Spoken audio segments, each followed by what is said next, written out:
Para pemimpin Asosiasi Negara-Negara Asia Tenggara atau ASEAN hari ini resmi memulai konferensi tingkat tinggi di Labuan Bajo. Untuk pertama kalinya, KTT ASEAN dihadiri oleh Timor Leste.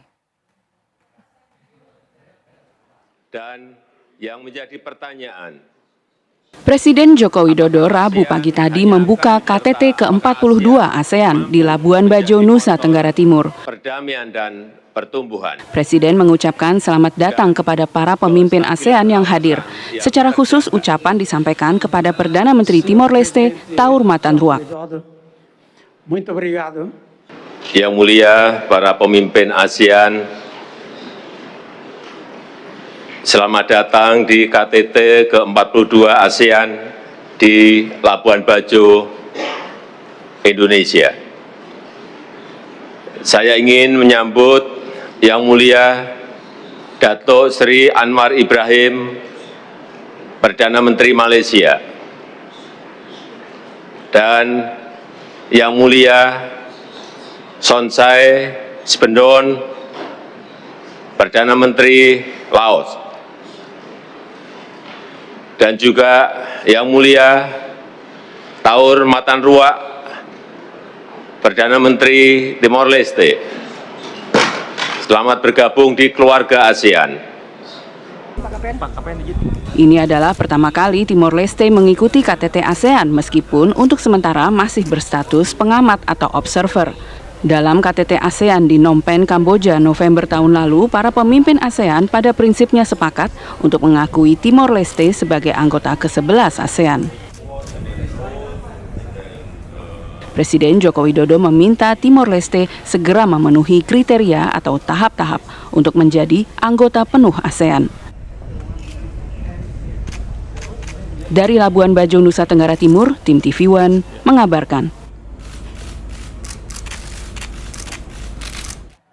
Indonesia kembali menjadi tuan rumah KTT ASEAN yang dibuka pada hari ini dengan kehadiran Timor Leste selaku pengamat atau observer. Saat ini sudah ada reporter TV One Adi Anwari yang memiliki laporannya langsung dari KTT ASEAN dari Labuan Bajo, Nusa Tenggara Timur. Adi Anwari, apa mungkin poin-poin yang cukup menarik sepanjang perhelatan hari pertama pelaksanaan KTT ASEAN di Labuan Bajo? Baik Tisa dan juga pemirsa TV One, masih dalam nuansa KTT ASEAN 2023 di Labuan Bajo. Hari ini memang ada 5 agenda yang telah dilaksanakan hari ini di Labuan Bajo NTT, dan kelima kegiatan tadi memang sudah selesai dilaksanakan dari mulai pagi hari hingga sore hari, dan hari ini masih ada satu agenda lagi yang belum dilaksanakan, yakni welcoming dinner dan juga sunset viewing, di mana nanti sunset viewing ini akan dilaksanakan bersama dengan Presiden Republik Indonesia Joko Widodo dan juga para delegasi yang telah datang untuk mengikuti KTT ASEAN di Labuan Bajo ini. Dan nantinya sunset viewing ini akan dilaksanakan di dermaga Marina bersama dengan menggunakan kapal finisi, dan selain itu juga nantinya akan ada di sekitar pelabuhan akan ada bazar dan juga hiburan serta fasilitas lainnya untuk dapat dinikmati para delegasi di KTT ASEAN ini. Dan memang selama masa keketuaan Indonesia di ASEAN, yakni berlangsung dari bulan Januari hingga Desember 2023 nanti, ini Indonesia memang menganut 3 pilar utama, yakni yang pertama adalah Asian Matters, di mana Indonesia ini berusaha untuk membangun ASEAN dan juga bekerja sama dengan negara-negara ASEAN lain supaya dapat menuntaskan atau memberantas kasus-kasus yang memang sedang disoroti di kawasan ASEAN. Salah satunya ini adalah TPPO atau tindak perdagangan orang, gitu.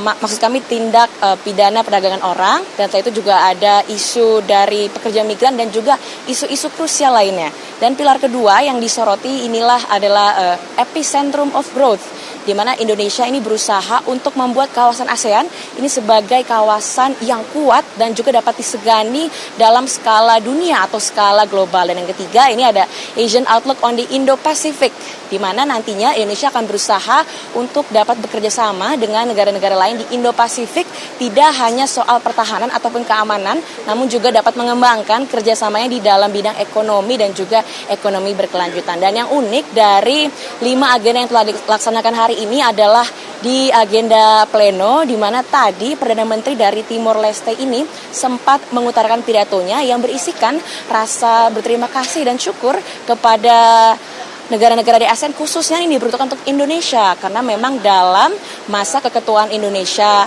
maksud kami dalam masa keketuaan Indonesia di ASEAN, ini Indonesia selalu mendorong Timor Leste dan mendukung supaya Timor Leste ini mendapatkan status keanggotaan penuh di ASEAN, karena memang saat ini maksud kami Timor Leste ini masih menjadi statusnya sebagai negara observan atau hanya dapat mengobservasi di KTT ASEAN ini. Begitu dari Labuan Bajo, kembali ke Anda di studio, Tisa. Ya, untuk beberapa waktu ke depan atau setelah opening ini, apalagi mungkin agenda-agenda terdekat yang akan dibahas di KTT ini? Ya baik, untuk esok hari ini memang ada beberapa pertemuan lagi dan nanti puncak acaranya di tanggal 11 Mei nanti akan ada konferensi pers yang akan dihadiri langsung oleh Joko Widodo, Presiden Republik Indonesia, dan beliau akan mendatangi ke Media Center, yaitu tempat di mana saya berada, dan ia akan menyampaikan nanti hasil dari seluruh perbincangan dan juga pertemuan yang telah dilaksanakan di KTT ASEAN di beberapa hari ini.